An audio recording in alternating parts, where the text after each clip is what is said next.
The Night of the Living Dead, April 14th, 1865.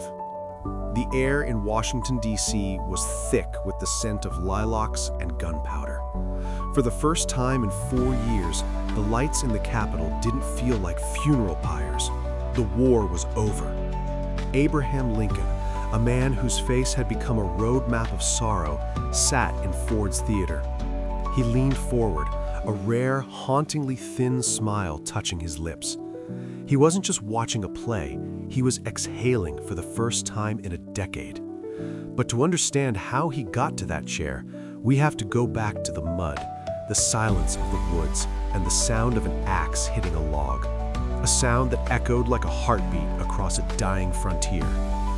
The wilderness of the soul, 1809 to 1831. Lincoln wasn't born into greatness.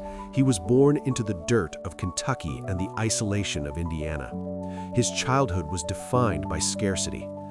The mother loss. At age 9, he watched his mother, Nancy Hanks, die of milk sickness. He helped his father carve her coffin. This was the birth of his melancholy, a clinical depression that would haunt him for life. The intellectual hunger. While his father, Thomas, saw books as a distraction from labor, Abe saw them as a lifeline. He would walk 20 miles for a book. He didn't just read, he absorbed. My best friend is a man who'll get me a book I ain't read. Abraham Lincoln.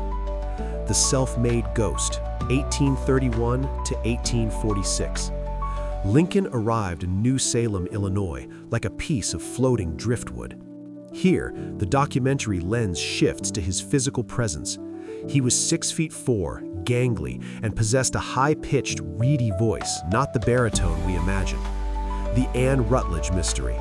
The death of his first love shattered him. Friends feared he would commit suicide. He learned to live with grief, integrating it into his character. The law and the logic. He taught himself law. He didn't just win cases, he won people. He was Honest Abe, not because he was a saint, but because he understood that in a democracy, trust is the only currency that 1854 to 1860. The story pivots to the moral crisis of America, slavery. Lincoln wasn't always a radical abolitionist, but he was a man of the Constitution who realized the Constitution was being used as a shroud for human bondage. The peaks into darkness. His trip down the Mississippi to New Orleans, where he saw humans shackled and sold like cattle, remained a continual torment to him. The Douglas debates. The 1858 debates were a clash of titans. Lincoln lost the Senate seat, but won the moral argument. He famously warned, "A house divided against itself cannot stand." The Crown of Thorns, 1861 to 1865. The presidency was not a victory, it was a sentence. He entered Washington in disguise to avoid assassins. The death of Willie. In 1862, while the war raged, his beloved son, Willie, died in the White House. Lincoln would go into the room where the body lay just to look at him. He was a father losing his son, while a president was losing his country. The Emancipation Proclamation. This wasn't just a document, it was a tactical and moral masterstroke. By changing the war's purpose, he ensured that Europe could not intervene on the side of the South. The Gettysburg Address. 272 words. He thought it was a failure. In reality, it redefined the American experiment as a new birth of freedom. He forgave the South before the last shot was fired. With malice toward none, with charity for all. He was the final casualty of the Civil War, the sacrifice required to seal the Union back together. The Driftwood of New Salem. In the summer of 1831, a flatboat got stuck on a mill dam on the Sangamon River. On board was a tall, gangly man in trousers too short for his legs, revealing ankles that looked like knotted oak.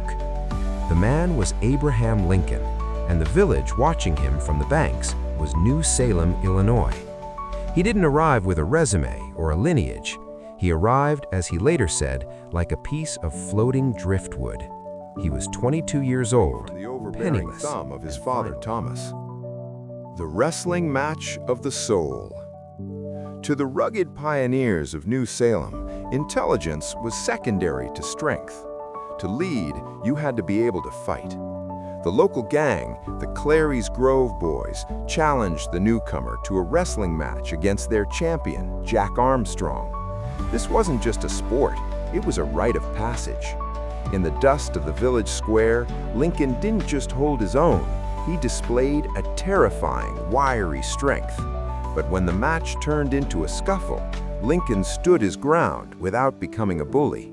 He won their respect, not by breaking Armstrong's ribs, but by showing he couldn't be broken. By the end of the day, the thugs of New Salem became his most loyal political base. Lincoln learned that power is nothing without the consent of the governed, even if those governed are a group of rowdy frontiersmen.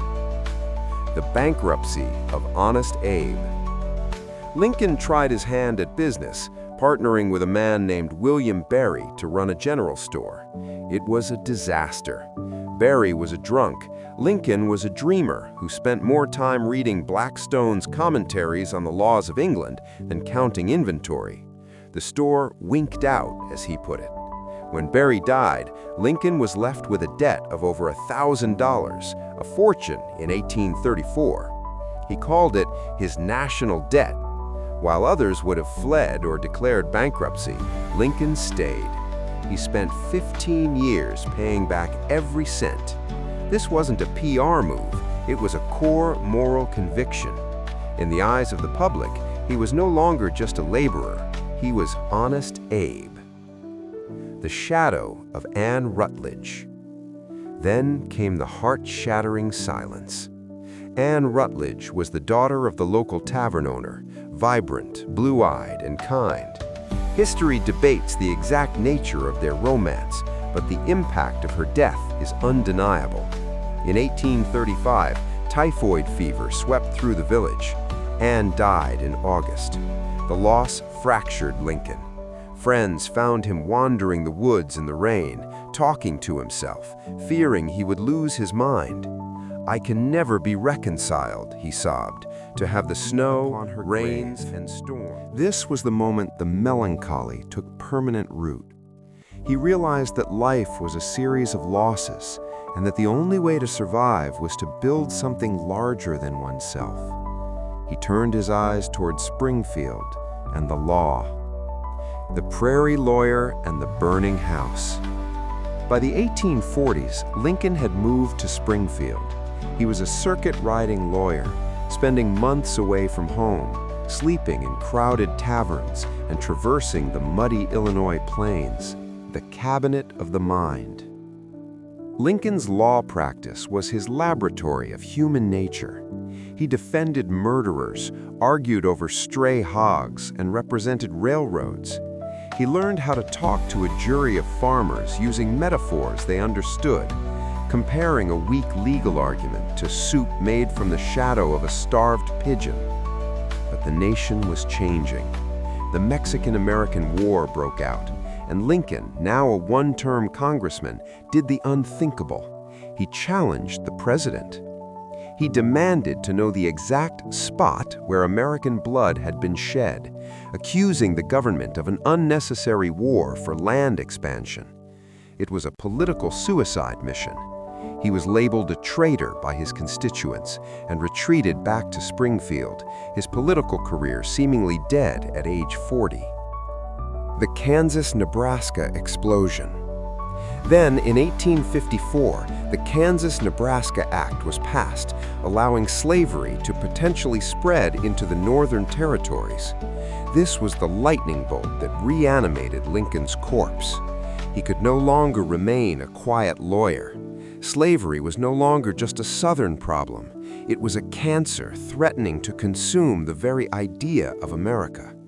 He began to craft a new kind of oratory. It wasn't the fiery, angry rhetoric of the abolitionists. It was a cold, logical, and devastatingly moral takedown of human bondage. He wasn't fighting for a party. He was fighting for the Declaration of Independence. He argued the Declaration was a lie. And if he was a man, then he had the right to eat the bread his own hands had earned. The path to the White House. The next phase of our story follows the legendary Lincoln-Douglas debates, 7 confrontations that transformed a failed politician into a national icon, and the terrifying 1860 election that led to the first shots at Fort Sumter. The Giant and the Rail Splitter, 1858. In 1858, Abraham Lincoln challenged Stephen A. Douglas, the Little Giant, for his seat in the U.S. Senate. Douglas was a powerhouse, short, barrel-chested, wealthy, and the most famous politician in the country. Lincoln, by contrast, looked like a collection of mismatched wooden poles draped in a dusty black suit. The 7 debates. They met 7 times across the dusty prairies of Illinois. Thousands traveled by wagon and train to hear them. There were no microphones. These men had to project their voices to crowds of 15,000 people for 3 hours at a time. Douglas argued for popular sovereignty, the idea that each state should choose for itself whether to allow slavery. He painted Lincoln as a radical black Republican who wanted to destroy the Union for the sake of racial equality. Lincoln's response was surgical. He didn't argue for social equality, he wasn't there yet, but he argued for natural rights. He stood on the wooden platform, his voice rising to a high, haunting pitch, and said, "In the right to eat the bread without the leave of anybody else, which his own hand earns, he is my equal, and the equal of Judge Douglas, and the equal of every living man." Lincoln lost that election. The state legislature chose Douglas, but the debates were printed in newspapers across the North. Suddenly, everyone knew the name of the tall lawyer from Illinois who had made the Little Giant. He had lost the battle, but he had defined the moral battlefield for the coming war. The nightmare of 1860. In May 1860, the Republican National Convention met in a massive wooden building in Chicago called the Wigwam.